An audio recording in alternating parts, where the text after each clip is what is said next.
Integrating AI into your fiction writing can feel like navigating a daunting legal and technical minefield, right? Well, today, we are completely demystifying the AI fiction publishing process and transforming it into a clear, empowering roadmap for architecting your own original stories. We're going to break this explainer down into 4 distinct phases. First up, the Spark, looking at tools and ideation. Then, the Crucible, for drafting and human editing. After that, the Shield, where we tackle copyright and plagiarism. And finally, the Launch, covering visuals and publishing. So before we even think about building a single sentence, we've got to address the giant elephant in the room: ownership. Can you actually copyright a story written with AI? Well, the source material is super clear here. In most places, copyright laws protect human creative expression, not unedited machine output.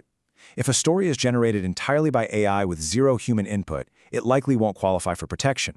But if you're in there meaningfully contributing, crafting the plot, tweaking dialogue, rewriting scenes, those human-created elements are much more likely to be eligible. Your human touch is literally what gives your work its legal standing. All right, let's dive into Phase 1, the Spark, tools and ideation. Picking the right creative assistant is crucial, and as the source points out, it's definitely not a one-size-fits-all situation.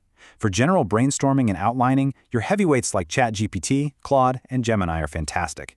But if we're talking specifically about fiction writing, the source highlights specialized tools like Sudowrite and Novel AI. These platforms were built from the ground up specifically for novelists, with features tailor-made for storytelling. And hey, the ecosystem goes way beyond just text. Want to add some amazing voice narration later? You've got 11 Labs. Thinking about a video trailer? Runway or Pika can handle that. Choosing the right tool for the specific job is your absolute first step to success. Take a look at the stark difference here. If you just ask an AI to write Harry Potter Part 2, not only is that creatively lazy, it's a legal landmine. You're instantly leaning on copyrighted worlds. Instead, you need to step into the director's chair. Give it something highly detailed like, write an original fantasy story about a young apprentice who discovers an ancient power hidden beneath a floating city. See the difference? Original, highly specific ideas are legally way safer, and honestly, they're going to give you creatively superior results every single time. With that unique premise in hand, we step right into Phase 2, the Crucible, drafting and human editing. Here is a massive mistake beginners make: asking the AI to generate an entire book in one single click. If you do that, you're going to end up with a messy, meandering narrative. Instead, this source strongly recommends instructing your AI assistant to build a solid foundation first by generating these 10 specific structural elements.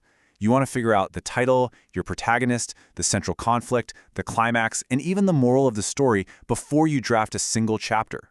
You need to approve this skeleton as a human author first, only then do you move on to generating the actual text. And this brings us to a crucial rule: never, ever publish the first AI draft. The source is absolutely adamant about this. Drafting is an iterative process. Step 1 is having the AI refine its own work. Maybe prompt it to punch up the dialogue or heighten the suspense. But steps 2 and 3, that's entirely on your shoulders. You've got to get your hands dirty. Manually rewrite sentences, change up the pacing, and inject your own unique creative ideas and emotional beats. That active rewriting process is what ultimately transforms it from cold machine output into your own personal art. That hands-on editing smoothly transitions us right into Phase 3, the Shield, copyright and plagiarism. Here's the thing. Even if you crafted the perfect prompt and edited the text yourself, you have to remember that AI models are trained on massive oceans of existing data. To make sure your final draft doesn't accidentally mirror something that's already published, you always need to run it through similarity checkers. The source points to tools like Grammarly's Plagiarism Checker, QuestText, Copyscape, and Originality.ai.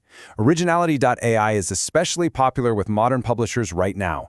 Think of this step as a vital safeguard to guarantee your text is uniquely yours before it ever sees the light of day. These are your absolute, non-negotiable copyright rules, the do's and don'ts, if you will. Do create original plots, write in your own distinct style, and edit heavily. But on the flip side, do not copy books, movies, or video games. Never tell the AI to imitate the exact style of a living author so closely that it becomes indistinguishable. And whatever you do, avoid using copyrighted characters without explicit permission. No AI-generated Spider-Man, no AI-generated Hogwarts. Sticking strictly to this checklist acts as an impenetrable legal shield against infringement. Which finally brings us to Phase 4, the Launch, visuals and publishing. Every great story needs an eye-catching cover, right? You can absolutely enhance your project with stunning AI-generated visuals using tools like Adobe Firefly, Midjourney, or Ideogram. However, the exact same rules we just talked about in the Shield apply here too. You must strictly avoid generating copyrighted artwork, recognized corporate logos, or protected properties in your images.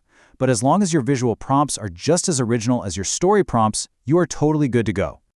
When it's finally time to share your finished masterpiece, you aren't just boxed into one avenue. The landscape is wide open. You can go the traditional self-publishing route through Amazon Kindle Direct Publishing. You can serialize it on places like Medium or Wattpad. You could sell digital downloads directly on Gumroad or Etsy. You could even take those AI voice tools we mentioned earlier and narrate your story for YouTube, TikTok, or Instagram. The opportunities are literally endless. Just remember one major piece of advice. Always double-check the specific, current AI policies of each platform before you hit publish, because those rules are constantly evolving.